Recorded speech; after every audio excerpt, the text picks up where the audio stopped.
दोस्तों, ये कहानी है त्रिया चरित्र की। जो भी मनुष्य इस कहानी को पूरा सुनता है वह कभी भी अपने जीवन में धोखा नहीं खाएगा। इस कहानी को सुनने के बाद आप अपने जीवन में बहुत बदलाव ला सकते हैं। इस संसार में ऐसी औरतें भी हैं जो सुंदर और सुशील औरतों को भी बदनाम कर देती हैं। आपसे निवेदन है कि कहानी को पूरा अवश्य सुने, क्योंकि मित्रों, ये कहानी आपको बहुत अच्छी जानकारी और सीख दे करके जाएगी। तो चलिए कहानी शुरू करते हैं। बहुत समय पहले की बात है। किसी राज्य में एक राजा रहा करता था। वह राजा बहुत ही धर्मात्मा राजा था। उसकी राज्य की चर्चाएं बहुत दूर दूर तक फैली हुई थी। उस राजा का पुत्र था जिसकी उम्र कुछ ज्यादा नहीं थी, 12 या 13 वर्ष होगी। वह राजकुमार बड़ा ही सुंदर था। राजा उसकी शादी कर देता है। जब राजा ने उसकी शादी की तो राजकुमार उस वक्त मात्र 14 वर्ष का था। तभी उसकी शादी कर दी गई थी और राजा अब बूढ़ा हो चुका था। एक दिन राजा ने सोचा कि अपने राजकुमार को अब राजा बना देते हैं, क्योंकि उस राजकुमार ने कई शादियां की थीं और पहले के राजाओं में यही नियम था कि राजा जितनी चाहे उतनी शादी कर सकता था।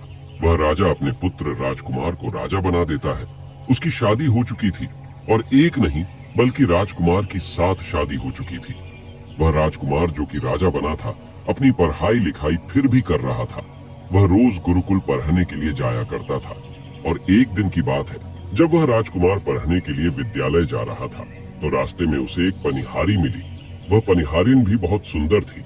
उस पनिहारिन ने राजकुमार से पूछा कि हे राजा, आप रोज कहाँ जाते हैं? राजकुमार कहता है कि मैं रोज पढ़ने के लिए, विद्या ग्रहण करने के लिए अपने गुरु के पास जाता हूँ। तो वो कहती है, ये तो अच्छी बात है, लेकिन ये बताइए, आपने त्रिया चरित्र पढ़ा है? राजकुमार कहता है कि नहीं, मैंने यह कभी नहीं पढ़ा है। फिर पनिहारिन कहती है कि आप त्रिया चरित्र अवश्य पढ़ो। राजकुमार कहता है कि यह त्रिया चरित्र क्या होता है? पनिहारी ने कहा कि आप यह बात अपने गुरु से जाकर पूछना और त्रिया चरित्र को अवश्य ही पढ़ना। राजकुमार कहता है कि मैं आज ही जाऊंगा और अपने गुरु से जाकर पूछ लूंगा कि आपने मुझे त्रिया चरित्र क्यों नहीं पढ़ाया। इतनी बात कहने के बाद वह राजकुमार वहां से चल देता है। वो पनिहारिन की बात सुनकर वह राजकुमार गुस्से में था। उसकी आंखें लाल थीं। वो अपने गुरु के पास जाकर प्रणाम करता है। गुरुजी ने पूछा कि बेटा, क्या हुआ? आज तुम क्रोध में दिखाई दे रहे हो और तुम्हारी आंखें लाल क्यों हैं? क्या बात है, मुझे बताओ। राजकुमार ने क्रोध में जवाब दिया कि गुरुदेव, आपने मुझे त्रिया चरित्र क्यों नहीं पढ़ाया? यह बात आपने क्यों छुपाई? त्रिया चरित्र के बारे में मुझे बताया क्यों नहीं? गुरु कहते हैं, बेटा, तुम त्रिया चरित्र नहीं पढ़ पाओगे, क्योंकि त्रिया चरित्र पढ़ना खतरे से खाली नहीं होता है, और जब तुम त्रिया चरित्र पढ़ोगे तो उसमें तुम्हारी जान भी जा सकती है। राजकुमार कहता है कि गुरुदेव, आप इसकी चिंता न करें, अपनी रक्षा हम स्वयं कर लेंगे। आप केवल मुझे त्रिया चरित्र पढ़ाइए। गुरुदेव कहते हैं कि ठीक है, अब तुमने हट कर ही ली, तो अब हम तुम्हें त्रिया चरित्र पढ़ाते हैं। त्रिया चरित्र पढ़ते पढ़ते राजकुमार को 1 साल हो गए और जब 1 वर्ष हो गया तो गुरु ने कहा कि बेटा, अब तुम्हारी पढ़ाई पूरी हो चुकी है। अब तुम घर जा सकते हो और आराम से अपने राज्य को चला सकते हो। अब तुम्हें यहाँ आने की कोई आवश्यकता नहीं है। राजकुमार कहता है, ठीक है गुरुदेव। राजकुमार जैसे ही जाने को होता है, गुरुदेव उसे रोक लेते हैं और कहते हैं, बेटा, मैं तुम्हें एक ऐसा यंत्र देता हूँ, या जब तुम इसे अपने कानों में लगाओगे तो कोई भी तुम्हें पहचान नहीं पाएगा और तुम उसे पहचान लोगे। राजकुमार वह यंत्र अपने हाथों में ले लेता है और गुरु ने कहा, तुम इस यंत्र को ले जाओ और रात के 12 बजे आज ही के रात में अपने महल से निकल करके जंगल की तरफ जाना और पूर्व दिशा की ओर जाना। और जब तुम पूर्व दिशा की ओर जाओ तो ये यंत्र अपने कानों में लगा लेना और वहीं पर खड़ा हो जाना। वो राजकुमार कहता है कि ठीक है, ऐसा ही करूंगा। फिर राजकुमार गुरुकुल से महल की ओर चल देता है और जब रात के 12 बज जाते हैं और उस राजकुमार की 7 पत्नियां सो जाती हैं, तब आधी रात के समय वह राजकुमार अपने हाथों में यंत्र लेकर महल से जंगल की तरफ चल देता है। राजा जंगल में पूर्व दिशा की ओर जाता है और वहां जाकर अपने कानों में यंत्र लगा लेता है और वहीं पर खड़ा हो जाता है। तो उसने क्या देखा कि वही पनिहारिन जो मुझे रास्ते में मिली थी, वही पनिहारिन एक थाली में खाना लेकर जंगल को जा रही है। वहां थोड़ी ही दूरी पर एक संत अपनी कुटिया में रहते थे। वह पनिहारिन संत के पास खाना लेकर जा रही थी। राजा ने देखा कि ये तो वही पनिहारिन है जिसने मुझसे कहा था कि त्रिया चरित्र की पढ़ाई पर हो। लेकिन पनिहारिन उस राजा को नहीं पहचान पाई, क्योंकि राजा के कानों में यंत्र लगा हुआ था। यंत्र लगने की वजह से राजा किसी को भी पहचान सकता था। राजा ने अपने मन में सोचा कि चलो उसके पीछे चलते हैं कि ये आधी रात को भोजन लेकर संत कुटिया की तरफ क्यों जा रही है, इसका क्या कारण है। वह राजा भी उसके पीछे पीछे छुपता हुआ चल दिया। अब वह पनिहारिन उस कुटिया में उस बाबा के वहां पहुंचती है। उस बाबा के पास जादू की पोटली थी और वो बाबा जादूगर था। राजा पीछे पीछे गया और वह छुप करके देख रहा था कि वह पनिहारिन औरत को बाबा क्या करेंगे।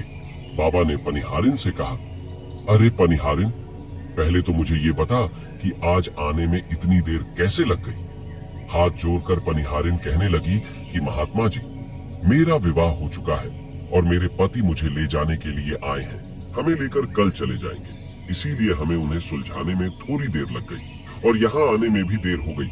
जब यह बात साधु ने सुनी कि इसका विवाह हो चुका है और इसका पति इसे लेने आया है, तो साधु कहता है कि पनिहारिन, इसका मतलब है कि तुम अपने पति के साथ जाना चाहती हो, तो हमारे पास क्यों आई हो।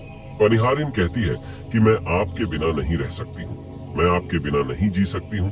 तो साधु कहता है कि हे पनिहारिन, इसके लिए तुम्हें एक काम करना होगा।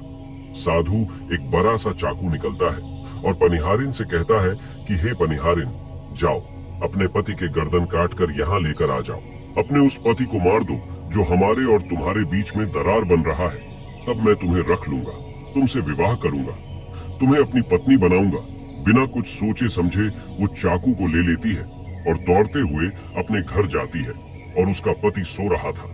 वहां जाकर अपने पति की गर्दन काट देती है और उसकी गर्दन को लेकर साधु के पास आती है। और जो राजकुमार थे उसके पीछे पीछे उसका सारा कारनामा देख रहे थे। जब साधु ने देखा कि अपने पति को मार करके उसकी गर्दन यहाँ लेकर आई है, साधु को बहुत गुस्सा आया और उसने उसे लात मारी और कहा, भाग जाओ यहाँ से। जब तू अपने पति की नहीं हो सकी, जिसके साथ तूने 7 फेरे लिए, तो तू मेरी क्या होगी। जल्दी भाग जाओ यहाँ से। अगर तुम मेरे पास दोबारा आई तो मैं तुझे जीवित नहीं छोड़ूंगा। साधु की यह बात सुनकर उस पनिहारिन को ऐसा लगा जैसे उसके पैरों तले जमीन खिसक गई हो। फिर भी अपने पति की कटी हुई गर्दन घर लेकर के आई और उसकी गर्दन जोड़ देती है और वहीं बैठ जाती है। और इधर जैसे ही सवेरा हुआ, अपने पति के पास बैठकर रोने लगती है और चिल्लाने लगती है।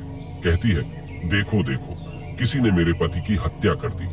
लेकिन रात में उस पनिहारिन का सारा कारनामा राजकुमार देख चुका था। इधर सारे गांव वाले पनिहारिन के घर चले जाते हैं और उसके पति की लाश को लेकर गांव के बाहर जाते हैं उसका दाह संस्कार करने के लिए। और वो पनिहारिन भी पीछे से भागती हुई रोती हुई चली जा रही थी और उधर राजकुमार भी जा रहे थे जो कि अपने राज्य के राजा बन चुके थे। पनिहारिन भागती हुई चिल्लाती हुई पहुंची और कहने लगी, मैं सती बनूंगी, क्योंकि अगर जब मेरे पति ही नहीं रहे तो ऐसे जीवन का क्या फायदा। मैं इन्हीं के साथ सती हो जाऊंगी। राजा को उसकी बातें सुनकर हंसी आ जाती है और राजा कहता है, त्रिया चरित्र जाने ना कोई और खसम मेरी के हुए सती।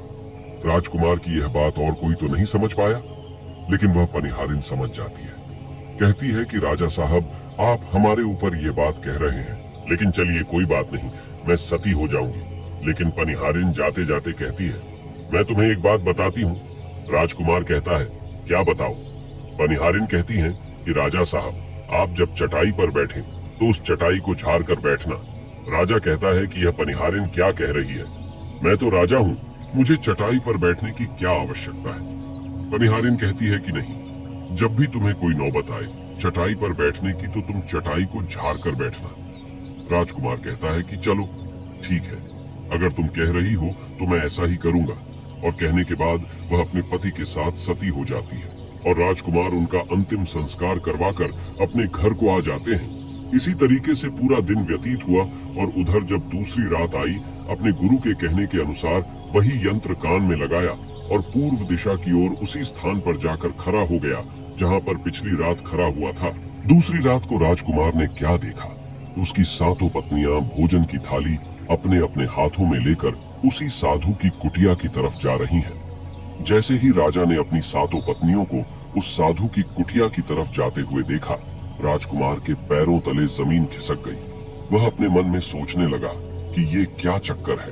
तभी उनमें से एक रानी राजकुमार को देख लेती है, लेकिन रानियों ने अपने पति राजकुमार को नहीं पहचान पाई, क्योंकि राजकुमार अपने